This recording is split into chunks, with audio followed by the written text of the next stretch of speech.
Assalamualaikum warahmatullahi wabarakatuh. Bagaimana kabarnya teman-teman semua? Semoga baik-baik saja ya. Pada kesempatan kali ini kita akan melanjutkan pembelajaran kebumian mengenai topik bahasan petrologi batuan metamorf. Kita mulai ya. Nah, yang pertama adalah pengertian batuan metamorf. Batuan metamorf atau batuan malihan adalah salah satu kelompok utama batuan yang merupakan hasil transformasi atau ubahan dari suatu tipe batuan yang telah ada sebelumnya atau protolit oleh suatu proses yang disebut metamorfisme. Nah, jadi batuan metamorf ini adalah batuan ubahan dari batuan sebelumnya, entah itu batuan beku, batuan sedimen, ataupun batuan metamorf itu sendiri. Nah, jadi batuan sebelumnya itu disebut dengan protolit. Kemudian mengalami proses yang dinamakan dengan metamorfisme, yaitu proses yang melibatkan perubahan isi atau komposisi dan atau struktur mikrobatuan secara dominan pada kondisi padat. Nah, jadi proses metamorfisme itu pada kondisi padat. Ya, belum sempat meleleh dan belum cair. Jadi perubahannya itu dalam kondisi padat. Karena metamorfisme ini kan terjadi apabila adanya penambahan suhu dan tekanan. Jadi metamorfisme ini bisa terjadi apabila suhu naik atau tekanan. Nah, tapi saat suhunya naik, itu masih dalam kondisi padat, belum cair. Nah, jadi proses metamorfisme ini masih dalam kondisi padat, tetapi karena ada perubahan suhu dan perubahan tekanan, maka bisa menyebabkan perubahan komposisi kimia utama batuannya. Jadi nanti berubah komposisi kimianya. Mineralnya juga bisa berubah. Nah, kemudian ada macam-macam metamorfisme. Yang pertamanya ada metamorfisme regional. Ini adalah tipe metamorfisme yang meliputi areanya luas dan mempengaruhi volume batuan yang sangat besar. Nah, untuk metamorfisme regional, ini parameter yang berpengaruh adalah penambahan suhu, dan tekanan. Jadi dua-duanya ini berpengaruh karena secara luas ya, ada perubahan tekanan dan perubahan suhu. Kemudian yang kedua ada metamorfisme orogenik. Ini adalah tipe metamorfisme skala regional yang berhubungan dengan pembentukan sabuk orogenik atau pembentukan pegunungan. Ya, jajaran pegunungan gitu. Itu terjadi metamorfisme orogenik. Nah, kemudian ada metamorfisme burial. Metamorfisme burial ini adalah tipe metamorfisme juga skala regional yang mempengaruhi batuan yang terpendam dalam di bawah tumpukan material sedimen. Nah, jadi apabila misalkan ada cekungan, kemudian ada batuan yang terpendam di sini, kemudian terbebani dari atas, jadi terkena tekanan ya, sama aja, berarti tekanannya bertambah, maka dia mengalami metamorfisme yang di bawah ini namanya adalah burial. Nah, kemudian ada metamorfisme kontak. Untuk metamorfisme kontak, ini faktor yang berpengaruh hanyalah suhu. Jadi tekanan tidak mempengaruhi. Dan skalanya biasanya adalah skala lokal. Skala lokal berarti skalanya hanya di sekitar sumber panasnya. Jadi misalkan di samping-samping sini ada batuan, lapisan batuan. Nah, ini diterobos ya oleh batuan beku. Nah, batuan beku yang awalnya magma kan panas ya. Ini suhunya tinggi. Nah, ini akhirnya membuat terjadinya metamorfisme kontak karena terjadi kontak antara batuan yang panas ini dengan batuan sampingnya. Nah, ini di sini akan terjadi metamorfisme di sekitarnya. Nah, jadi skalanya lokal akibat batuan yang menerobos ini. Nah, kemudian ada metamorfisme impact atau tumbukan. Ini adalah tipe metamorfisme skala lokal juga yang disebabkan oleh penjelaran gelombang kejut akibat tubrukan benda angkasa pada permukaan planet. Nah, jadi di bumi ini apabila terjadi meteor misalkan menumbuk bumi jatuh, nah ini terjadi yang namanya metamorfisme impact karena ada tekanan yang tiba-tiba terhadap batuan yang di bawahnya. Nah, kemudian ada metamorfisme hidrotermal. Adalah tipe metamorfisme yang skala lokal juga yang disebabkan oleh fluida. Jadi ada faktor fluida dengan banyak kandungan H2O. Nah, lebih banyak terjadi di laut ya. Entah di laut ataupun di kedalaman yang bersinggungan dengan akuifer atau simpanan air di dalam bumi. Nah, jadi kita ke fasies metamorfisme. Fasies metamorfisme adalah suatu kumpulan mineral-mineral metamorfik secara berulang berasosiasi dalam ruang dan waktu dan menunjukkan hubungan umum antara komposisi mineral dan komposisi kimia secara keseluruhan. Nah, jadi fasies metamorfisme ini perubahan mineraloginya nanti bakal kelihatan antar fasies. Jadi perubahannya itu seperti apa, pada suhu berapa gitu. Nanti kita bisa melihat gambarnya agar lebih jelas. Dan perlu diketahui bahwa metamorfisme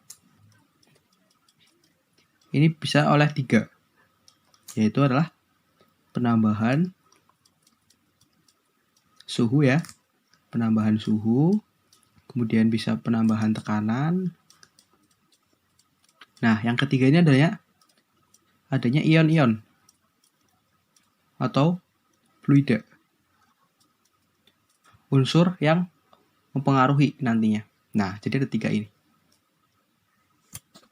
Nah, fasies metamorfisme ini yang tadi kita bahas ya. Ini adalah fasies metamorfisme yang umum digunakan. Jadi di sini ada temperatur dan tekanan, yaitu parameter terjadinya metamorfisme dan ada kedalaman. Jadi misalkan temperaturnya ini 300, kemudian tekanannya berapa, 0,2 misalkan. Nah, maka nanti fasies apa yang terbentuk? Nah, berarti greensis gitu. Nah, seperti itu ya. Jadi nanti fasies ini berhubungan dengan temperatur dan tekanannya. Dari fasies yang paling awal, zeolit, prehnit pampelit, greensis, amfibolit, granulit, dan sebagainya. Banyak. Ada bluesis dan eklogit. Nah, tiap fasies ini memiliki ciri-ciri mineralnya masing-masing. Misalkan seperti greensis atau mika hijau, di sini adalah banyaknya mineral-mineral yang berwarna hijau. Seperti misalkan klorit, epidot, dan aktinolit. Nah, jadi ada khas-khasnya masing-masing. Misalkan amfibolit ini juga banyak amfibol atau homeland ya. Nah, jadi seperti itu. Misalkan bluesis nih banyak glaukopan yang berwarna biru. Eklogit ini juga hijau warnanya, tapi dia kaya oleh mineral kompasit. Nah, jadi tiap fasies ini memiliki ciri-ciri mineralnya masing-masing. Nah, perlu diketahui bahwa di dalam fasies metamorfisme terdapat 3 jalur ya. Jadi ini jalur pertama dari zeolit, bluesis, dan eklogit. Kemudian ada jalur kedua dari zeolit sampai granulit.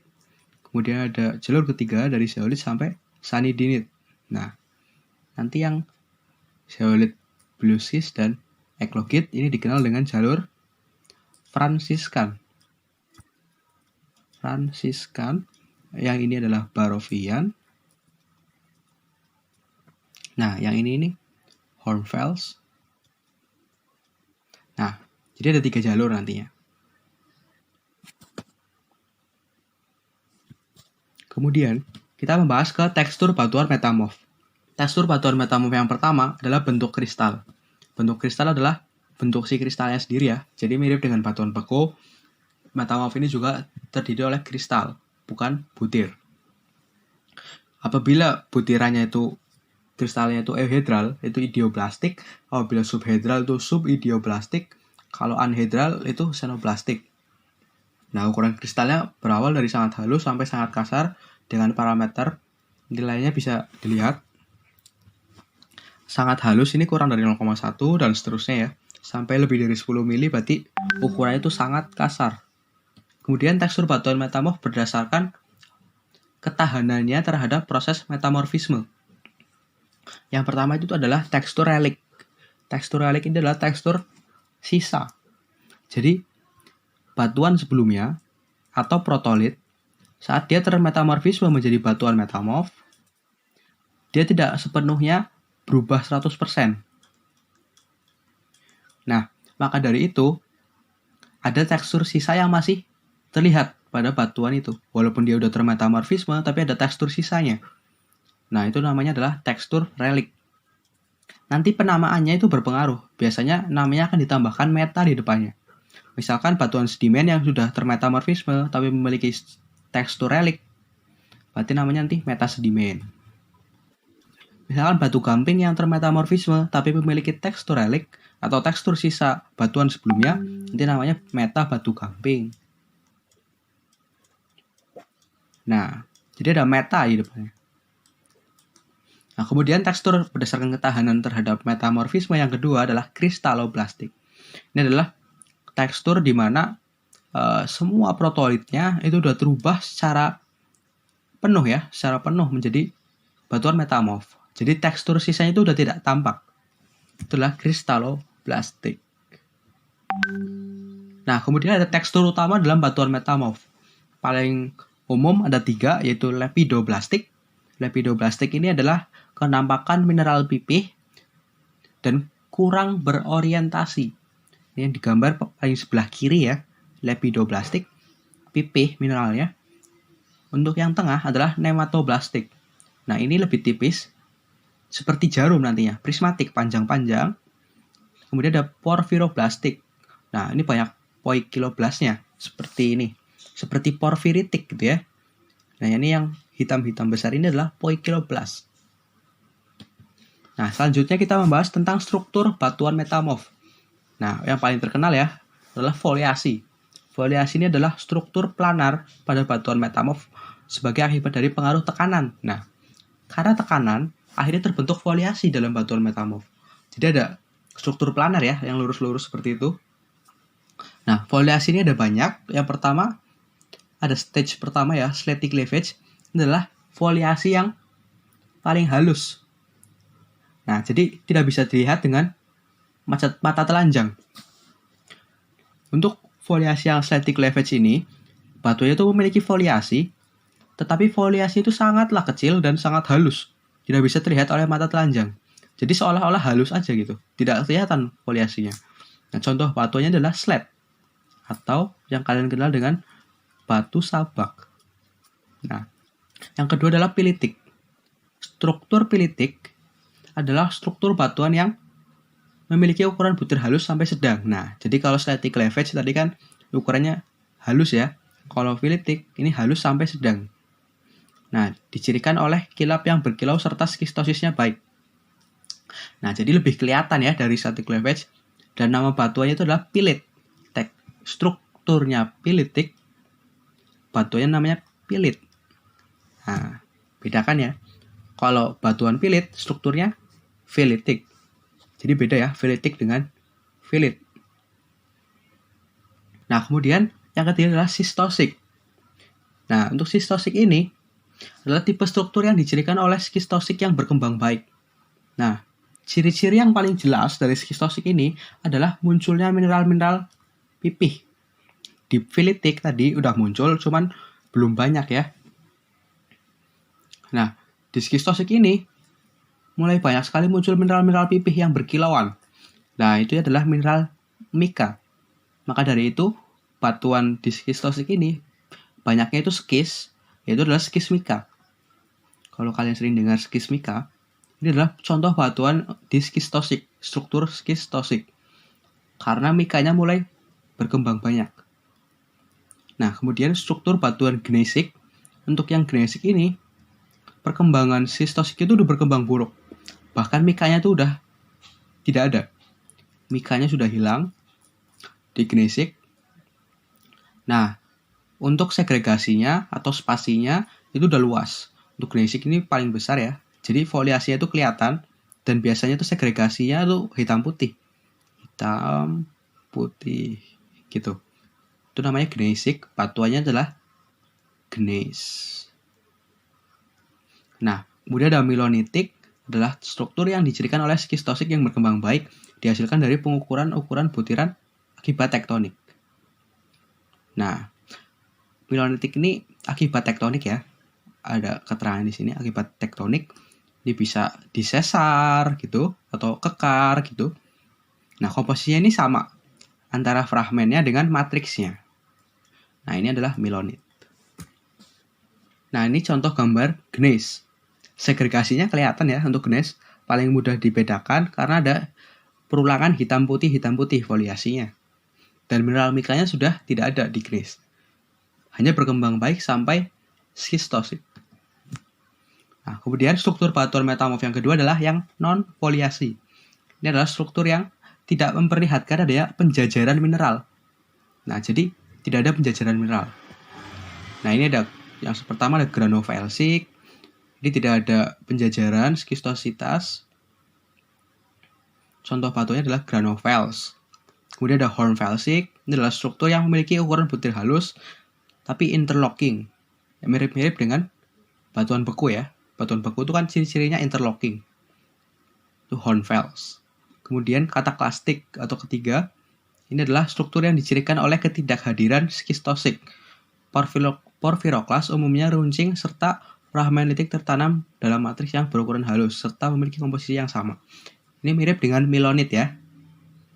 Jadi fragmennya dengan matriksnya itu komposisinya sama. Hanya saja matriksnya itu lebih banyak, jadi fragmenitiknya itu seolah-olah tertanam dalam matriksnya. Contoh batuannya adalah kataklastit. Nah, kemudian mineral penyusun batuan metamorf. Mineral yang hadir pada batuan metamorf sangat dipengaruhi oleh tipe protolitnya. Jadi batuan asalnya itu apa? Itu sangat berpengaruh. Dan proses metamorfosa itu sendiri, di metamorfosis yang terjadi itu apa? Apakah kontak, apakah regional, itu juga berpengaruh pada mineral yang nantinya terbentuk. Karena mineralnya juga terubah ya kalau batuan metamorf akibat tekanan dan suhu tadi. Nah, yang pertama ini biasanya apabila protolitnya itu ultramafic, yaitu adalah kandungan MgFeNiCr-nya tinggi, nanti batuan metamorf yang terbentuk adalah serpentinit. Yang kedua adalah apabila protolitnya mafic, yaitu kandungan Fe, Mg, dan Ca yang tinggi, nanti menjadi batuan metamorf adalah metabasa. Apabila protolitnya sel atau paletik, atau batuan-batuan ini ya, silisiklastik, seperti batu lanau, batu lempung, gitu. Kan kandungan AlKSI-nya kan tinggi ya. Nah, itu akan menghasilkan batuan metamorf yang dinamakan metaplit. Kemudian yang keempat ada apabila protolitnya itu batuan karbonat atau batu gamping, nah itu akan menjadi marmer apabila terkena metamorfisme. Kemudian apabila protolitnya itu kuarsa, jadi batuannya yang kayak kuarsa, misalkan batu pasir kuarsa, nah itu kalau termetamorfisme akan menjadi kuarsit. Kemudian yang keenam, apabila batuan yang mengandung kuarsa, feldspar, apabila mengalami proses metamorfisme akan menjadi batuan metapsamit. Nah, untuk pembahasan patologi batuan metamorf, saya kira cukup. Terima kasih yang sudah mengikuti pembelajaran pada kesempatan kali ini. Mohon maaf apabila ada kekurangan. Wassalamualaikum warahmatullahi wabarakatuh.